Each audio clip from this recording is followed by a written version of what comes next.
गगन GS study point पर आप सभी का स्वागत है। रेलवे एएलपी और टेक्नीशियन भर्ती 2024 के लिए दोस्तों हम लोग पढ़ रहे हैं बायोलॉजी और आज है दोस्तों इसकी तीसरी क्लास और आज की क्लास में हम लोग पढ़ेंगे एनिमल किंगडम। तो क्लास शुरू करने से पहले आप सभी दोस्तों से रिक्वेस्ट है कि आप सभी दोस्त गगन जीएस स्टडी पॉइंट चैनल को लाइक शेयर सब्सक्राइब जरूर करिएगा। तो चलिए शुरू करते हैं दोस्तों आज की क्लास।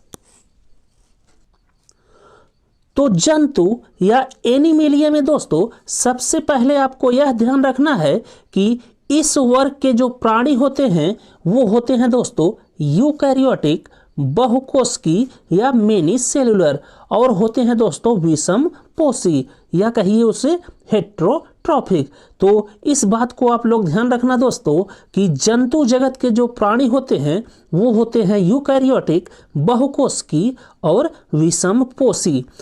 इसके बाद देखिए दोस्तों जंतु जगत या एनिमल किंगडम के जो प्राणी हैं उनका जो वर्गीकरण किया गया है उसका आधार क्या है।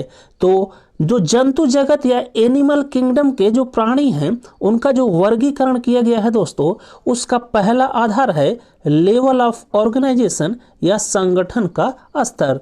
तो संगठन के स्तर में आप लोग ध्यान रखिएगा कि जंतु जगत में कुछ प्राणी ऐसे होते हैं जिनका संगठन का स्तर होता है दोस्तों सेल या कोशिका और कुछ प्राणियों का संगठन का स्तर होता है दोस्तों टिश्यू या ऊतक और कुछ प्राणियों का संगठन का स्तर होता है दोस्तों ऑर्गन या अंग और कुछ प्राणियों का संगठन का स्तर होता है दोस्तों ऑर्गन सिस्टम या दोस्तों कहिए अंग तंत्र। इसके बाद दोस्तों जो दूसरा वर्गीकरण का आधार है जंतु जगत के प्राणियों का वो है दोस्तों बॉडी सिमेट्री या कहिए दोस्तों उनकी जो आकार है उससे संबंधित और इसमें दोस्तों हैं तीन और पहला है बाइलेटरल बॉडी सिमेट्री और दूसरा है दोस्तों रेडियल बॉडी सिमेट्री और तीसरा है एसिमेट्रिकल। तो जो बाइलेटरल बॉडी सिमेट्री होती है दोस्तों जिन जीवों की उनमें दोस्तों यदि आप सबसे मध्य से एक रेखा खींचेंगे तो उनको दो बराबर भागों में वो रेखा बांट देगी। इस चीज़ को आप लोग ध्यान रखिएगा। और दूसरा है दोस्तों रेडियल सिमेट्री। रेडियल सिमेट्री का मतलब यह है दोस्तों कि यदि किसी जीव के केंद्र से यदि कोई रेखा आर पार खींची जाए तो वह उसको बराबर भागों में बांटेगी। और तीसरा आधार है दोस्तों एसिमेट्री और एसिमेट्री मतलब दोस्तों असममित, मतलब यदि आप कहीं से भी कोई रेखा खींचेंगे तो उसको बराबर भागों में नहीं बांटेगी। तो जो दूसरा आधार है दोस्तों जंतुओं के वर्गीकरण का वो है बॉडी सिमेट्री जिसमें है bilateral body symmetry, radial body symmetry और एसिमेट्रिकल बॉडी शेप। तो इस चीज को आप लोग ध्यान रखिएगा। इसके बाद देखिए दोस्तों जंतुओं के वर्गीकरण का तीसरा आधार और ये है दोस्तों नेचर ऑफ सीलोम और इसमें आपको यह ध्यान रखना है कि जंतुओं का जो ऑर्गन होता है दोस्तों वो प्रोटेक्टेड होता है स्किन के द्वारा। तो आप लोग यहाँ पर ध्यान रखिएगा जो ऑर्गन होता है उसके बाद होता है दोस्तों कैविटी और फिर होता है स्किन और स्किन की दोस्तों तीन मुख्य परतें होती हैं जिसके द्वारा शरीर के जो अंग होते हैं वो प्रोटेक्ट किए जाते हैं। और यहाँ पर आप लोग ध्यान रखिएगा ये इंपॉर्टेंट है दोस्तों स्किन की तीनों जो परत होती हैं उसका नाम। तो जो स्किन की बाहरी परत होती है दोस्तों उसका नाम है एक्टोडर्मा और इसके बाद जो बीच वाली परत होती है दोस्तों उसका नाम है मेसोडर्मा और जो सबसे अंतिम परत होती है दोस्तों उसका नाम है एंडोडर्मा। तो इस चीज़ को आपको ध्यान रखना है। इसके बाद यह चीज़ देखिए दोस्तों ट्रिप्लोब्लास्टिक किसे कहते हैं और ट्रिप्लोब्लास्टिक किसे कहते हैं। तो ट्रिप्लोब्लास्टिक उन जीवों को कहेंगे दोस्तों जिसमें एक्टोडर्मा, मेसोडर्मा और एंडोडर्मा स्किन की तीनों परत दोस्तों मौजूद होंगी तब उस जीव जगत को कहा जाएगा ट्रिप्लोब्लास्टिक। और डिप्लोब्लास्टिक कहा जाएगा दोस्तों जब स्किन की सिर्फ दो परतें मौजूद होंगी और वो हैं दोस्तों एक्टोडर्मा और एंडोडर्मा, अर्थात डिप्लोब्लास्टिक में दोस्तों मेसोडर्मा मौजूद नहीं रहेगी। तो यहाँ से दोस्तों आप लोग इन चीज़ों का ध्यान रखिएगा। इसके बाद दोस्तों जंतु जगत या एनिमल किंगडम के जो जीवों का वर्गीकरण का आधार है वो है दोस्तों सेगमेंटेशन ऑफ बॉडी, अर्थात जीवों का जो बॉडी सेगमेंट है वो कैसे कैसे बना हुआ है, इसमें ये चीज़ है दोस्तों। और फिर लास्ट है दोस्तों जो कि इम्पॉर्टेंट है और इसी को हम लोगों को पढ़ना है, और ये है प्रेजेंस ऑफ नोट कार्ड, अर्थात किस जीव में नोट कार्ड प्रेजेंट होता है और किस जीव में नोट कार्ड प्रेजेंट नहीं होता। तो सबसे पहले देखिए दोस्तों नोट कार्ड क्या होता है। तो नोट कार्ड होता है दोस्तों rod like structure present in vertebrata. तो इस चीज़ को आपको ध्यान रखना है कि नोट कार्ड होता है दोस्तों एक रॉड लाइक स्ट्रक्चर होता है जो कि वर्टिब्रेटा या कशेरुकी में मौजूद होता है। और जिन जीवों में दोस्तों नोट कार्ड नहीं रहता है उसे कहा जाता है नॉन कॉर्डेटा, और जिन जीवों में नोट कार्ड होता है दोस्तों उसे कहा जाता है कॉर्डेटा। तो इस चीज़ को आप लोग ध्यान रखिएगा कि जिन जीवों में नोट कार्ड प्रेजेंट नहीं होता या नोट कार्ड मौजूद नहीं होता उसे कहा जाता है दोस्तों नॉन कॉर्डेटा, और जिन जीवों में नोट कार्ड मौजूद होता है उसे कहा जाता है कॉर्डेटा। इसके बाद देखिए दोस्तों नॉन कॉर्डेटा फाइलम, अर्थात नॉन कॉर्डेटा संघ, और इस संघ में पहला है दोस्तों पोरीफेरा संघ। और पोरीफेरा में दोस्तों आते हैं समुद्री जीव, और इनका जो बॉडी शेप होता है दोस्तों वो होता है असिमेट्रिकल। तो इस चीज़ को आप लोग ध्यान रखिएगा।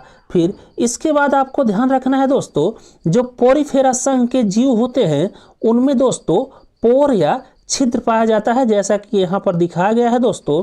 और पोरीफेरा संघ के जीवों को कहा जाता है दोस्तों स्पंज। तो इस चीज़ को आप लोग ध्यान रखिएगा कि पोरीफेरा समूह के जो जीव होते हैं उसमें स्पंज पाए जाते हैं, या तो ये स्पंज के नाम से भी जाने जाते हैं। और इस समूह के जो जीव होते हैं दोस्तों उसमें कैनाल सिस्टम पाया जाता है। और यहाँ पर इस फिगर में देखिए दोस्तों ये जैसे हो गया दोस्तों पोरीफेरा समूह का कोई जीव, और इसमें ऐसे छिद्र पाए जाते हैं दोस्तों।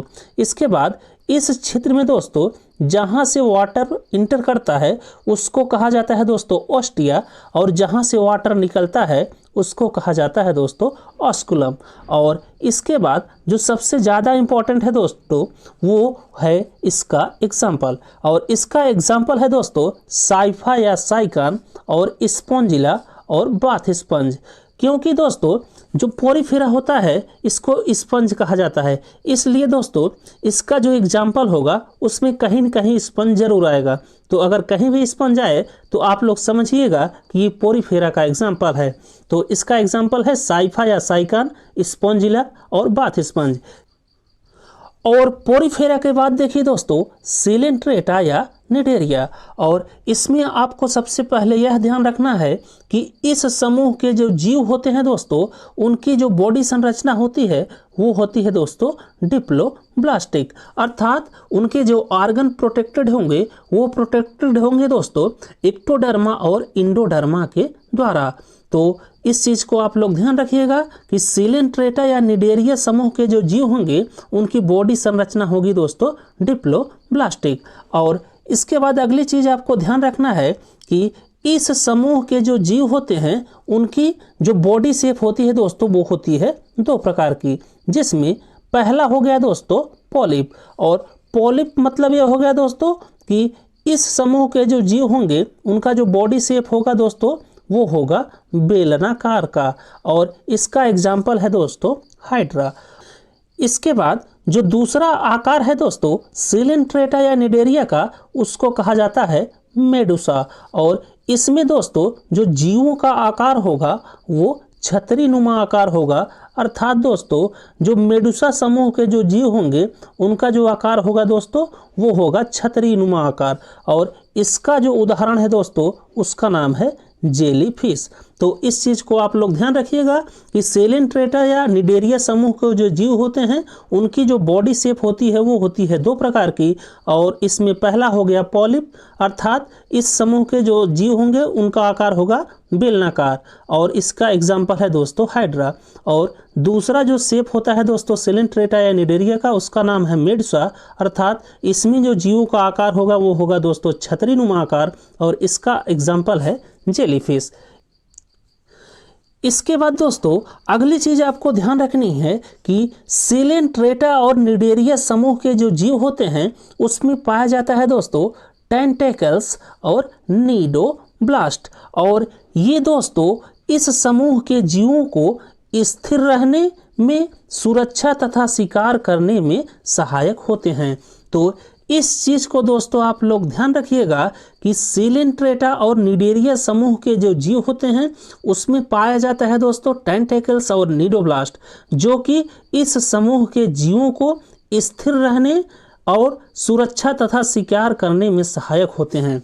इसके बाद तीसरा देखिए दोस्तों नॉन कार्डेटा फाइलम में टीनोफेरा। और जो टीनोफेरा होता है दोस्तों इस समूह के जो जीव होते हैं उनकी जो बॉडी सिमेट्री होती है वो होती है दोस्तों रेडियल। और इन्हें दोस्तों समुद्री अखरोट या कॉम जेली भी कहते हैं। और टीनोफेरा का उदाहरण है दोस्तों प्लूरोब्रोकिया और टीनोप्लेना। तो सबसे ज़्यादा जो महत्वपूर्ण है दोस्तों वो है एग्जाम्पल। एग्जाम में हमारे ऐसे दे देगा कि टीनोफेरा का एग्जाम्पल क्या है, तो आप लोग ध्यान रखिएगा कि टीनोफेरा का एग्जाम्पल है प्लूरोब्रेकिया और टीनोप्लेना।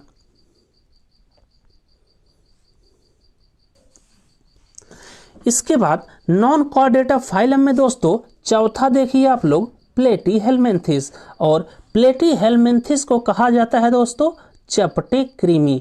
और इसका एग्जाम्पल आप लोग ध्यान रखिएगा कि इसका एग्जाम्पल है टीनिया सोलियम, जिसे हिंदी में कहा जाता है दोस्तों फीता कृमि, और फेसियोला या लीवर फ्लूक। और ये फेसियोला या लीवर फ्लूक पाया जाता है दोस्तों सुअर की पित्त नलियों में। इस चीज को आप लोग ध्यान रखिएगा। इसके बाद जो पांचवा नॉन कॉर्डेटा फाइलम है दोस्तों उसका नाम है नीमेटोडा या एस्केलमेंथिस, और इसे हिंदी में कहा जाता है दोस्तों गोल कृमि। और इसका एग्जाम्पल है दोस्तों एस्केरिस, या इसे हिंदी में कहा जाता है गोल कृमि। और फिर अगला एग्जाम्पल है इसका वुचेरिया, और इस वुचेरिया से दोस्तों होता है हाथी पांव की बीमारी। और फिर अगला इसका एग्जाम्पल है दोस्तों हुकवर्म। तो इन तीनों एग्जाम्पलों को दोस्तों आपको याद रखना है नीमेटोडा और एस्केलमेंथिस या गोल कृमि में। इसके बाद अगला नॉन कॉर्डेटा फाइलम है दोस्तों एनेलिडा, और ये है दोस्तों छठे नंबर पर। तो नीरस किसका एग्जाम्पल है, तो ये एग्जाम्पल है एनेलिडा समूह का। फिर इसी में आपको अगला ध्यान रखना है दोस्तों फेरेटिमा, जिसे हिंदी में कहा जाता है दोस्तों केचुआ। और फिर अगला आपको ध्यान रखना है हीरोडिनेरिया। ये गलत हो गया है दोस्तों, ये है दोस्तों हीरोडिनेरिया, जिसे हिंदी में कहा जाता है जोंक। तो एनेलिडा का एग्जाम्पल है नीरस, केचुआ और जोंक। इसके बाद अगला नॉन कॉर्डेटा फाइलम या संघ देखिए दोस्तों आर्थ्रोपोडा। और यहाँ से आप लोग यह चीज़ ध्यान रखिएगा कि यह एनिमल किंगडम का सबसे बड़ा संघ है। इस चीज़ को आप लोग ध्यान रखिएगा। और इसमें दोस्तों सभी प्रकार के कीड़े पतंगे और तितलियाँ आती हैं। जैसे एग्जाम्पल देख लीजिए झींगा, तिलचट्टा। और तिलचट्टे में ध्यान रखिएगा कि इसके जो हर्ट होते हैं उसमें होते हैं 13 चेम्बर। और फिर अगला है दोस्तों तितली, फिर मक्खी, फिर बिच्छू, और फिर कनखजुरा और केकड़ा। और इसी में आपको ध्यान रखना है कि आर्थ्रोपोडा समूह में एक जीव है या कीड़ा है दोस्तों जिसका नाम है स्कोलोपेंड्रा। और स्कोलोपेंड्रा के दोस्तों सबसे ज़्यादा पैर होते हैं, जो कि होते हैं 20 जोड़े। तो आर्थ्रोपोडा से दोस्तों आप लोग इतना चीज़ ध्यान रखिएगा। इसके बाद देखिए दोस्तों कुछ रोग जनित कीट, अर्थात किस कीट से कौन सी बीमारी होती है। तो इसमें सबसे पहले देखिए घरेलू मक्खी से कौन सी बीमारी होती है। तो घरेलू मक्खी से बीमारी होती है दोस्तों टाइफाइड, हैजा या कलरा और डायरिया। और जो सैंड फ्लाई कीट है दोस्तों इससे बीमारी होती है कालाजार। और इसी में आगे देखिए दोस्तों मच्छर के काटने से कौन सी बीमारी होती है। तो मच्छर से बीमारी होती है दोस्तों मलेरिया, जो कि होती है एनोफिल नामक मच्छर के काटने से। और डेंगू, चिकनगुनिया, पीला ज्वार और जापानी इंसेफ्लाइटिस, ये बीमारियां होती हैं दोस्तों एडिज और क्यूलेक्स नामक मच्छरों के काटने से। इसके बाद अगला नॉन कॉर्डेटा फाइलम देखिए दोस्तों, मोलस्का, और यह है दोस्तों 8वें नंबर पर। और मोलस्का से आप लोग ध्यान रखिएगा कि यह एनिमल किंगडम या जंतु जगत का दूसरा सबसे बड़ा फाइलम या संघ है। तो एनिमल किंगडम का सबसे बड़ा संघ या फाइलम हो गया दोस्तों आर्थ्रोपोडा, और दूसरा सबसे बड़ा संघ या फाइलम है मोलस्का। और इसी में आपको ध्यान रखना है कि मोलस्का समूह में जो जीव आएंगे दोस्तों, उनकी रीजनरेशन पावर सबसे अधिक होती है, या उनकी रीजनरेशन पावर मैक्सिमम होती है। अर्थात दोस्तों मोलस्का समूह के अगर किसी जीव का कोई अंग कट जाता है तो वह अपने आप ही दोबारा से वो अंग आ जाएगा। और इसका एग्जाम्पल है दोस्तों ऑक्टोपस, घोंघा और सीपिया। और यहीं पर दोस्तों आप लोग ध्यान रखिएगा कि जो अपना ह्यूमन बॉडी या मानव शरीर है, उसमें दोस्तों सबसे ज़्यादा रीजनरेशन पावर किसकी होती है, तो वो होती है दोस्तों लीवर की। ये चीज़ आप लोग ध्यान रखिएगा। इसके बाद अगला नॉन कॉर्डेटा फाइलम देखिए दोस्तों, इकाइनोडर्मेटा, और इसका एग्जाम्पल है दोस्तों एस्टेरियस और स्टारफिश। और फिर जो 10वां और अंतिम नॉन कॉर्डेटा फाइलम है दोस्तों, उसका नाम है हेमिकॉर्डेटा, और इसका एग्जाम्पल है दोस्तों बैलोनोग्लोसिस और साइकोग्लोसिस। तो यहाँ पर दोस्तों जो सबसे महत्वपूर्ण चीज़ है वो है दोस्तों जो फाइलम है उनके एग्जाम्पल, जहाँ से क्वेश्चन आता है दोस्तों एग्जाम में। तो जो फाइलम है दोस्तों और उनके क्या क्या एग्जाम्पल हैं, उसे आप लोग एकदम अच्छे से ध्यान से रट के रखिएगा। और तो नॉन कॉर्डेटा फाइलम या नॉन कॉर्डेटा संघ में दोस्तों हम लोगों ने पढ़ा सबसे पहले पेरिफेरा, दूसरे नंबर पर दोस्तों हम लोगों ने पढ़ा सिलेंट्रेटा या निडेरिया, और तीसरे नंबर पर हम लोगों ने पढ़ा दोस्तों टीनोफेरा, और फिर चौथे नंबर पर हम लोगों ने पढ़ा प्लेटीहेलमिन्थिस, और 5वें नंबर पर दोस्तों हम लोगों ने पढ़ा नीमोटोइडा या एस्केलमेंथिस, और 6ठे नंबर पर दोस्तों हम लोगों ने पढ़ा एनेलिडा, और 7वें नंबर पर पढ़ा हम लोगों ने आर्थ्रोपोडा, और 8वें पर दोस्तों हम लोगों ने पढ़ा मोलस्का, और 9वें नंबर पर पढ़ा दोस्तों हम लोगों ने इकाइनोडर्मेटा, और 10वें पर पढ़ा दोस्तों हम लोगों ने हेमिकॉर्डेटा। तो ये जो सभी दोस्तों फाइलम हैं नॉन कॉर्डेटा संघ के, इन्हें आपको इसी क्रम में ध्यान रखना है। और इस क्रम को याद रखने के बाद दोस्तों आप लोग किस संघ का क्या एग्जाम्पल है उसे ध्यान रखिएगा, और यहीं से दोस्तों एग्जाम में क्वेश्चन आता है। और नॉन कॉर्डेटा फाइलम के बाद देखिए दोस्तों कॉर्डेटा फाइलम, और इसमें हम लोगों को पढ़ना है वर्टिब्रेट्स के बारे में। वर्टिब्रेटा मतलब दोस्तों जो कशेरुकीय होते हैं उनके बारे में। तो वर्टिब्रेटा जो होता है दोस्तों, उसमें सबसे पहले आप लोग यह ध्यान रखिएगा कि उसमें नोट कॉर्ड प्रेजेंट होती है या नोट कॉर्ड उपस्थित होती है। और वर्टिब्रेटा या कशेरुकी के दोस्तों कुल 5 क्लास होती हैं, या 5 प्रकार के कुल कशेरुकी या वर्टिब्रेट्स होते हैं दोस्तों। तो आइए इनके बारे में थोड़ा सा देख लीजिए। तो वर्टिब्रेट्स या कशेरुकी में दोस्तों सबसे पहले आप लोग ध्यान दीजिएगा जो कि है पीसेज, या जिन्हें हिंदी में मत्स्य कहा जाता है। फिर अगला वर्टिब्रेट्स है दोस्तों एम्फीबियन, या जिसे हिंदी में उभयचर कहा जाता है दोस्तों। फिर अगला है रेप्टाइल्स या सरीसृप।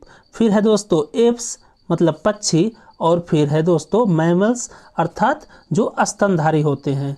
तो पीसेज, एम्फीबियन, रेप्टाइल्स, एप्स और मैमल्स, ये 5 समूह या क्लास में बांटा गया है दोस्तों वर्टिब्रेट्स या कशेरुकी को। इसके बाद यह चीज़ देखिए दोस्तों, ये जो 5 क्लास हैं वर्टिब्रेट्स के, इनमें जो हार्ट के चेंबर होते हैं दोस्तों वो कितने होते हैं। तो जो पीसेज या मत्स्य समूह है दोस्तों उसमें कुल 2 चेंबर होते हैं, और एम्फीबियन में दोस्तों 3 चेंबर होते हैं, और रेप्टाइल्स में भी दोस्तों 3 चेंबर होते हैं। लेकिन दोस्तों इसका एक अपवाद है जो कि है घड़ियाल, और घड़ियाल में कुल 4 चेंबर पाए जाते हैं। और इसके बाद जो एप्स है दोस्तों उसमें जो हार्ट होता है उसमें दोस्तों कुल 4 चेंबर पाए जाते हैं, और मैमल्स में भी दोस्तों 4 चेंबर पाए जाते हैं। ये चीज़ आप लोग ध्यान रखिएगा। इसके बाद देखिए दोस्तों वार्म ब्लडेड और कोल्ड ब्लडेड। तो जो पीसेज या मत्स्य है दोस्तों वो होती हैं कोल्ड ब्लडेड, और जो एम्फीबियन है दोस्तों वो भी होते हैं कोल्ड ब्लडेड, और जो रेप्टाइल्स हैं दोस्तों वो भी होते हैं कोल्ड ब्लडेड, और जो एप्स हैं दोस्तों वो होते हैं वार्म ब्लडेड, और मैमल्स भी होते हैं दोस्तों वार्म ब्लडेड। ये चीज़ आप लोग ध्यान रखिएगा। उसके बाद देखिए दोस्तों ओविपोरस और वीविपोरस। ओविपोरस मतलब जो चीज़ अंडा देगी दोस्तों उसे कहा जाएगा ओविपोरस, और जो जीव दोस्तों बच्चा देता है उसे कहा जाएगा वीविपोरस। तो ओविपोरस जो जीव अंडा देगा, और वीविपोरस जो जीव दोस्तों बच्चा देगा। तो जो पीसेज या मत्स्य होती हैं दोस्तों वो ओविपोरस और वीविपोरस दोनों होती हैं। अर्थात जो पीसेज होती हैं या मत्स्य होती हैं, मछलियाँ होती हैं, वो अंडा भी देती हैं और बच्चा भी देती हैं। बच्चा देने वाली मछली जैसे हो गई दोस्तों व्हेल। इसके बाद देखिए दोस्तों एम्फीबियन, और एम्फीबियन में आप लोग ध्यान रखिएगा कि जो एम्फीबियन या उभयचर होते हैं वो सिर्फ अंडा देते हैं दोस्तों, अर्थात ये होते हैं ओविपोरस। और जो रेप्टाइल्स होते हैं दोस्तों ये भी दोस्तों सिर्फ बच्चा देते हैं, अर्थात ये भी होते हैं ओविपोरस। और जो एप्स या पक्षियाँ हैं दोस्तों ये भी होती हैं ओविपोरस, अर्थात ये भी दोस्तों अंडा देती हैं। और जो मैमल्स होते हैं दोस्तों ये होते हैं वीविपोरस, अर्थात दोस्तों ये होती हैं स्तनधारी और ये बच्चा देती हैं। तो इन पांचों क्लासों को दोस्तों आपको ध्यान रखना है वर्टिब्रेट्स या कशेरुकी में। तो बस दोस्तों आज की क्लास में बस इतना ही। अगर आपको हमारा वीडियो अच्छा लगा हो तो प्लीज़ आप सभी दोस्त गगन GS स्टडी पॉइंट चैनल को लाइक कीजिए, शेयर कीजिए, सब्सक्राइब कीजिए। थैंक यू दोस्तों, जय हिंद।